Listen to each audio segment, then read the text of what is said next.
Hello and welcome back to another episode of Critical Reactions with your host Bryan. We are going to wrap up this week exploring two more tracks for Dude. You gotta check this out. Today we're looking at something from Marillion. The song is Neverland. I was told that pretty much any live version of this track would be worth exploring. I picked the one that is on their official YouTube channel. This is from their 2007 Marillion Convention. Let's dive in and see what they're up to today.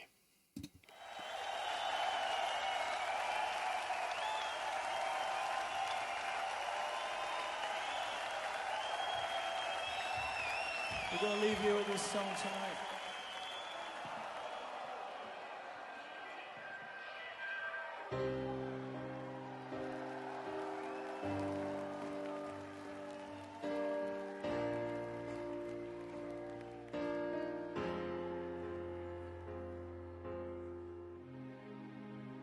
When the darkness takes me.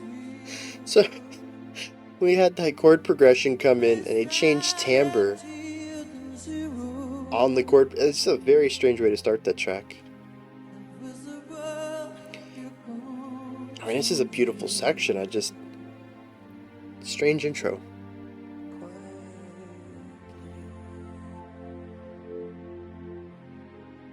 Stay beside me, and you whisper to me, here I am, on the road.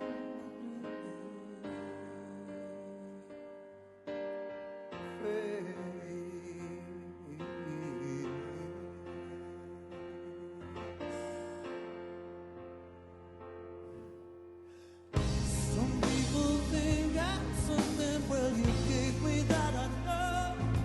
I always feel like nothing when I like how the piano had that little rhythmic grooviness, the syncopation that introduced what the drums are doing in this section. Really nice way of transitioning into this from that very straightforward rhythm.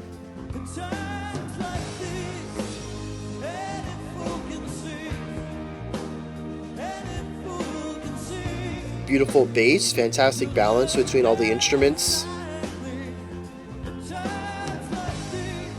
Yeah. Very passionate vocal delivery.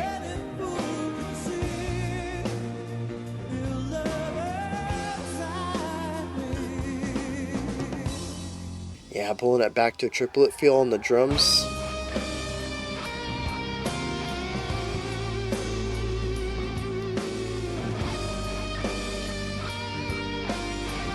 Nothing to do with the song, but I really like the white lights during this section.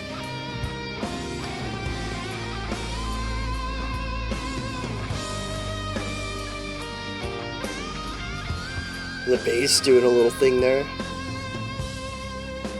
all these years, truth in front of my eyes.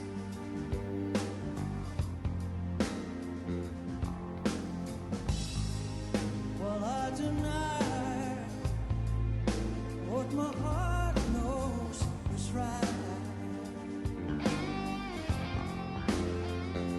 Times like these, any fool can see, any fool can see,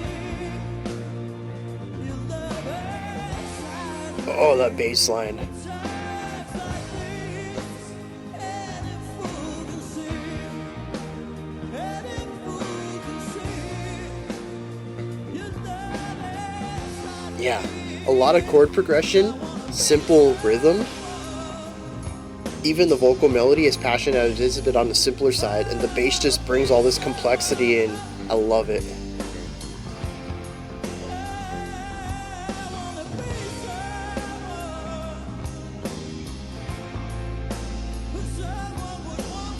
I love how the cymbal accent is on different beats in the snare. Oh, yeah, the snare was doing a fill when I went to point it out. Yeah, they accent different beats though. Interesting decision not to line up and drive that backbeat home.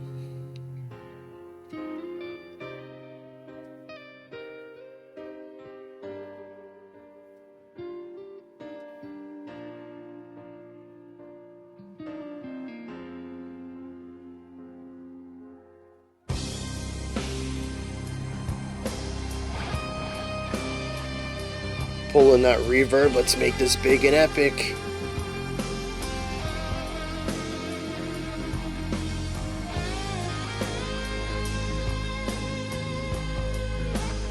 It's interesting to listen to the bass and drums and realize they haven't really changed much in the entire run of this song so far.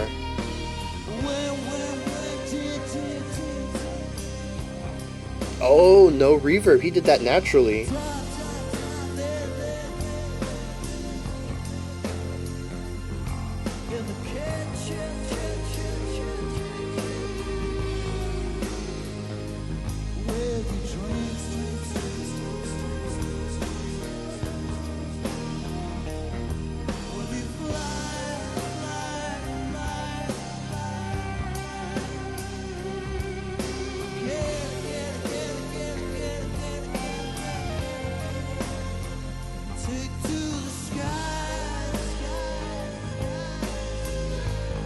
Very floaty, very effortless, this whole section.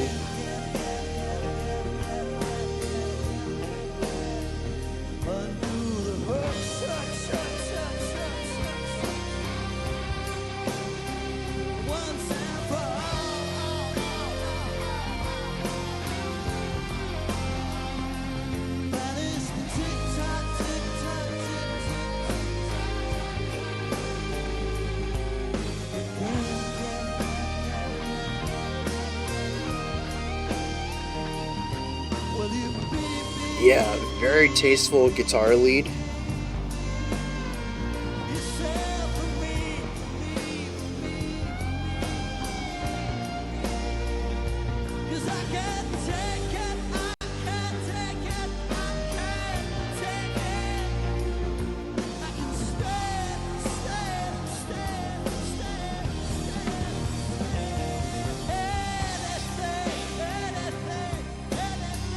Love the drum and bass lining up there with that fill.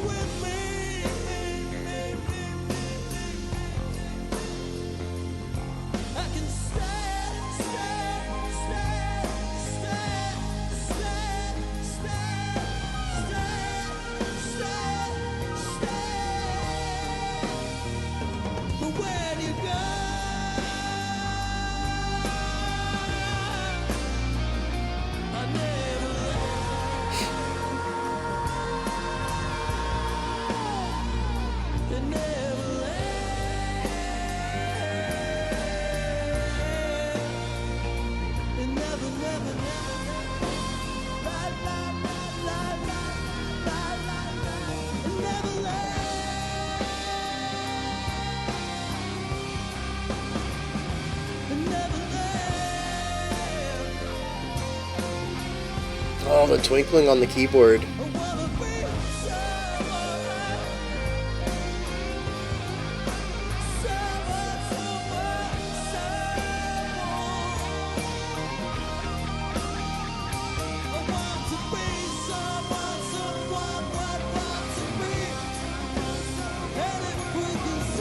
You can hear it here, the tambourine on different beats.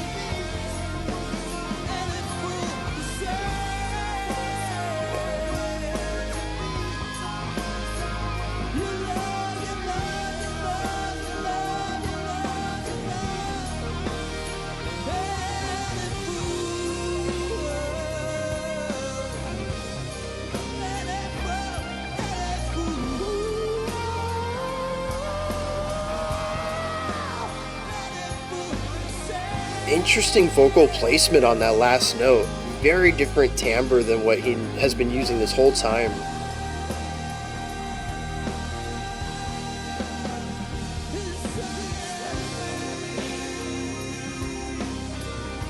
The rising and falling arpeggiation on the keyboard.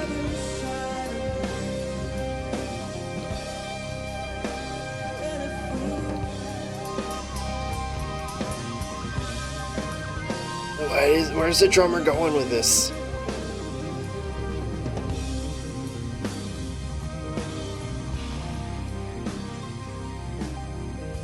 Even the basses.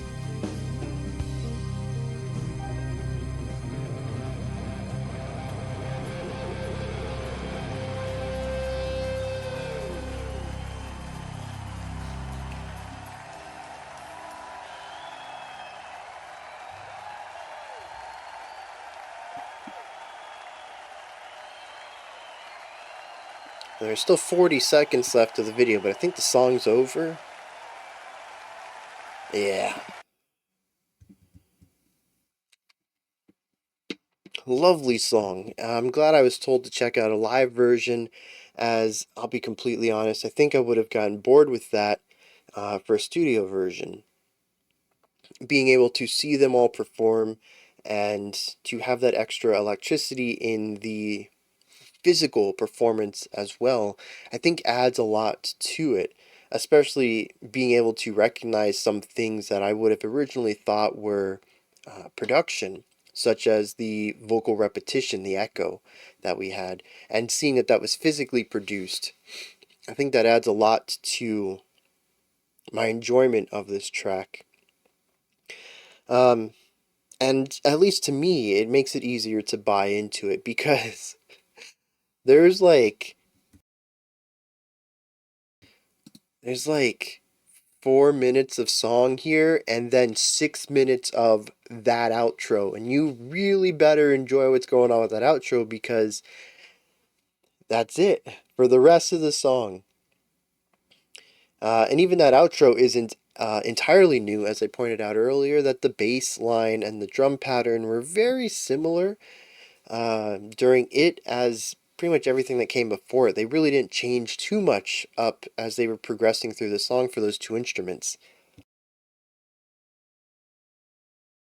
Aside from that, you got the vocals singing, and a lot of that is uh, repetition. It's the echo.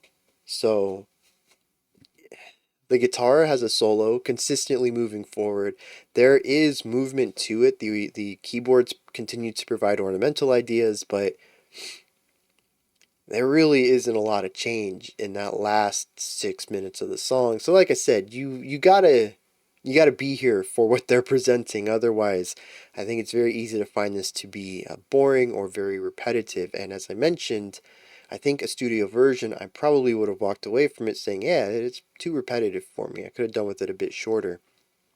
But at least for this first time listen, the live performance added a lot of elements of passion to it that I'm not sure would have come through in the studio version, and I bought into it. I was there to listen to this guy sing uh, poetic passion about something. I don't know what it was. The dude was really, really confident about what he was saying and wanted to make sure everybody heard it, and it meant stuff to him. Because aside from that, the passion that comes out of the vocals that I think drives a lot of this track, everything else is really chill, which is an interesting juxtaposition. This dude is singing his mind out. He's just over here sweating. He is just professing whatever he needs to. He's got to get this out of his body. And everybody else is just getting some nice bends in there, some nice little walking bass lines. The keyboard is just doing a little ornamental things here and there, sometimes throwing down some chords. It's all very chill and really relaxing music, honestly. When you kind of remove the vocals from it and you listen to the chord progression and the melodies put on top of that, it's calm, it's joy, it's happiness, it's comfort. It is a song that, at least to me, represents where happiness and contentment merge, where they meet. It is certainly a song that is praising something, but it's also a song that says, I'm good where I'm at. You know, I've completed this task, so to speak. I don't know if that's what it's about, but it feels like something about, I had this goal in mind, I completed it, and so this is a mix of the victory of that and the joy and elation of having finished this, but also realizing that I don't want to do anything else in life. This was my big goal. I have nothing else, and so now I get a life of retirement after this. And it's the chill, the relaxation, the the joy that comes from knowing that there's no more stress on your shoulders. The entire song rhythmically is just really laid back. There's no drive, there's no momentum, and even the heavy repetition of the chord progression and the entire 6 minutes not going anywhere speaks to this stationary idea. There is no forward momentum. There are no more goals to chase after. I'm here. I'm happy being here. Here is where I plan to stay forever. And it really is a mix of those two feelings for me. And it comes across so clearly and effortlessly. And I didn't even really have to think about it. I just listen to the song. I'm like, I know what this guy's feeling. I know what this song is talking about. Maybe I don't. Maybe we get to the lyrics and like I'm way off on this. But that's what the music says to me. And it's very clear. I don't have to dig deep. I don't feel like I'm grasping at straws for that read on the music. The chord progression, the bass line, it's not lackadaisical. It's just laid back drumming. We got closed hi-hat on every beat and a snare on three and some syncopated bass kicks, like one or two every bar. It is not a complex beat and it's not one that requires a lot of energy. And even the way that he's playing, when you listen to the snare hits, they aren't these big full arm hits. There's definitely some movement to it to give it that rock energy, but it isn't powerful. It's not quite as quiet as a jazz snare playing, but it's not really as loud as hard rock either. It's very laid back and effortless. The whole song just screams, I don't need to work so hard anymore. And that doesn't make things less important. And the song is beautiful because of that. It's just lovely, every bit of it. Now, I do have to talk about the guitarist because if you're not paying attention to the vocalist, the guitar is really stealing the spotlight. I had mentioned that the guitarist is having some really tasteful moments, and it is. There are some licks that the guitarist throws in there that shows off a little bit more of their technical chops, but for the most part, the melodies that the guitar is playing are both linear and simple. They're there to push forward the emotion of the song, not to showcase any skill or prowess over the instrument. And so we get a lot of long held out notes. We get really big bends, a very emotive playing style. And it goes along, again, with everything I said about the music. It isn't about this forward movement. It isn't about direction or momentum. It's about just enjoying where you're at. And the guitar, I think, absolutely leans into that. There are a couple of bittersweet sections, I think, that the guitarist leans into. It adds really the only point of tension into the song, other than the little bit of tension we get in the chord progression, which is just to give the chord progression interest. It's really difficult to have leading tones if there's no tension in the chord progression. It doesn't really feel like anything wants to resolve if nothing is unresolved, if that makes any sense. So we do have a little bit of tension in there, but it isn't anything that colors the song. It isn't anything that creates negative components to the track. And so the guitar solo introduces some bittersweet ideas every now and then. It isn't utilized often, but I wonder if there isn't anything in the lyrics that might hint towards that, or if maybe they were just decisions for the guitarist because they wanted to add a little bit of color to the song, coloring outside the lines just a little bit and adding some extra flavor to the whole mix.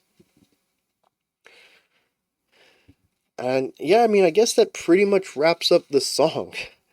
You would think for a 10-minute song there'd be more to discuss, but like I said, like 70% of it is just one idea, and the other 30% is just a variation on that idea. There are a lot of smaller details, though. The bass gets really technical in places. I love that. The tambourine playing on different beats than the snare. So snare was on 3, I think I said, so the tambourine would be on 2 and 4. Interesting idea. I think it works beautifully. It's just kind of strange to me that they didn't push forward on 1 and 3 and help emphasize what the drum's doing, but maybe that extra emphasis would have been too much energy, too much direction. And so just kind of emphasizing 2, 3, and 4. The only thing you're not emphasizing is 1, and without a heavy emphasis at a specific point, you're not really pointing forwards or backwards. It once again reinforces the idea that we are happy here. We're not going anywhere. The keyboardist, man, there are so many cool little ideas. There was a 16th note arpeggiation at the end.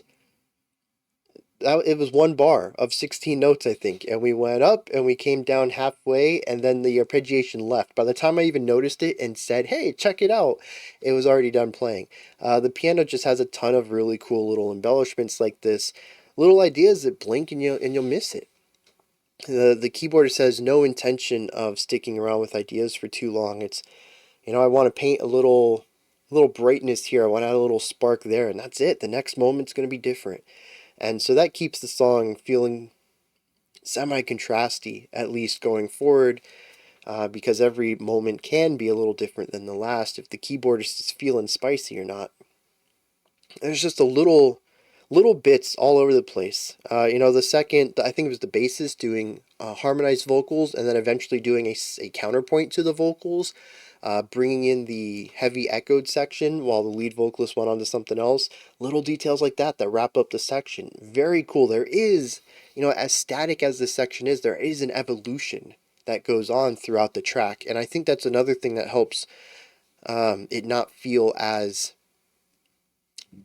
for lack of a better word, boring to have 6 minutes of this one idea, because there is stuff going on, and metric stuff too. The drummer loved to flip into triplet, quarter note triplets, which makes it feel slower, but also a completely different rhythm than the quarter note idea, the straight quarter notes. And we saw the bassist do that a couple times. The guitarist did it at the end, a little way to wrap up a phrase that they were working with. This was something that popped up all over the place, and it's a little bit of a rhythmic palate cleanser. Every minute, minute and a half, let's throw some triplets in there just to kind of change things up a little bit and then get back into our groove. Just something to create these checkpoints so it doesn't just feel like this 6 minute long idea.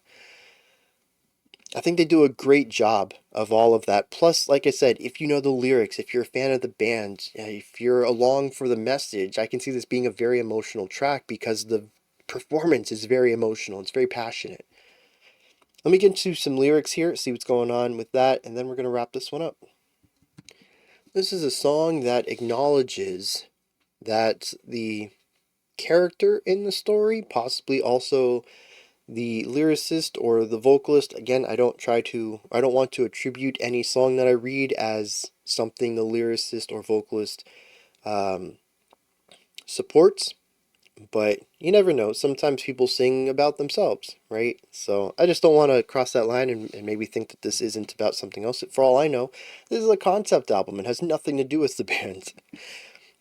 But it is a song about somebody who believes that they are nothing without the love for someone else, and wants to be someone worthwhile, somebody that other people can look up to, and they know they can't do it alone. And they know that this other person makes them more than who they are. And they're professing their love to this other person and sees that they are not always who they seem to be, and says it's okay to take your mask off around me because I'm going to love you no matter what. That's what it's about. In the middle of the song, interestingly, we take a little bit of a metaphorical detour to Peter Pan, which I think is interesting. But that's the only thing in here that I think kind of steps outside very surface value ideas. The beginning says, when the darkness takes over, I'm face down, I'm emptier than zero.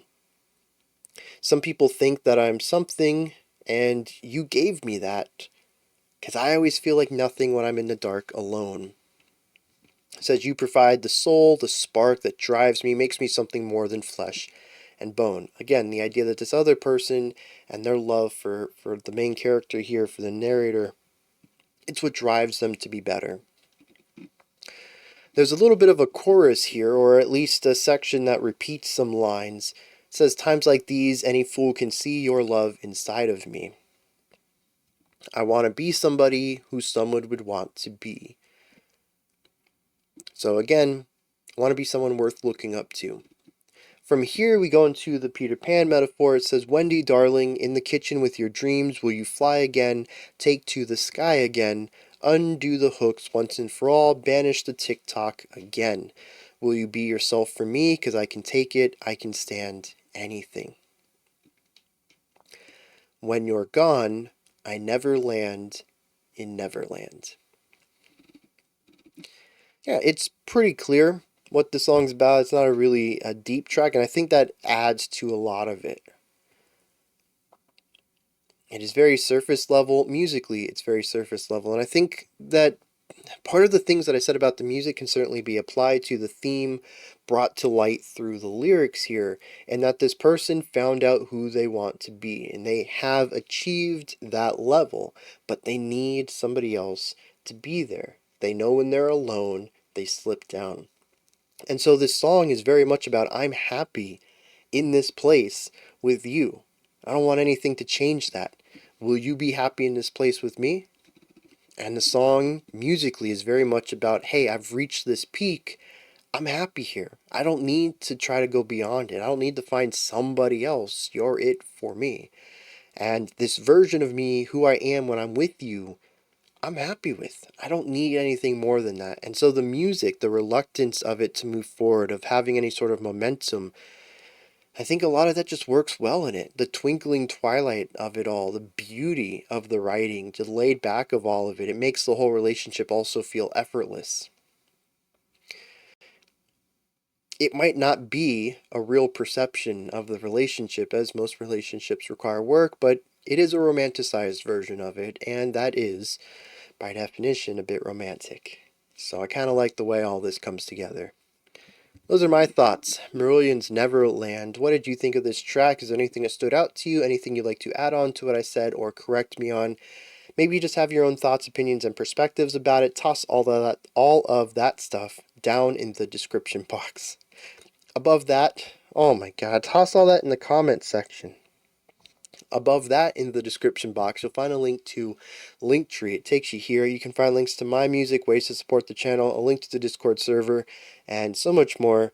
Above that, if you could, like, subscribe, and ring the bell. I greatly appreciate all three of those. I'm honestly surprised I made it this far without any weird hiccups. I had some places where I couldn't remember words. That's fine, but I think this is the first mistake I've made, which is impressive because I have 100 something degree fever right now. I'm not feeling tip-top shape. But I got through this, and I think the analysis was strong and well-worded. And I'm happy with what I came out. Anyways, let's wrap this up. Until next time, remember to be critical, not cynical, of the music you listen to, and have a fantastic morning, afternoon, or evening, whenever you choose to watch my videos.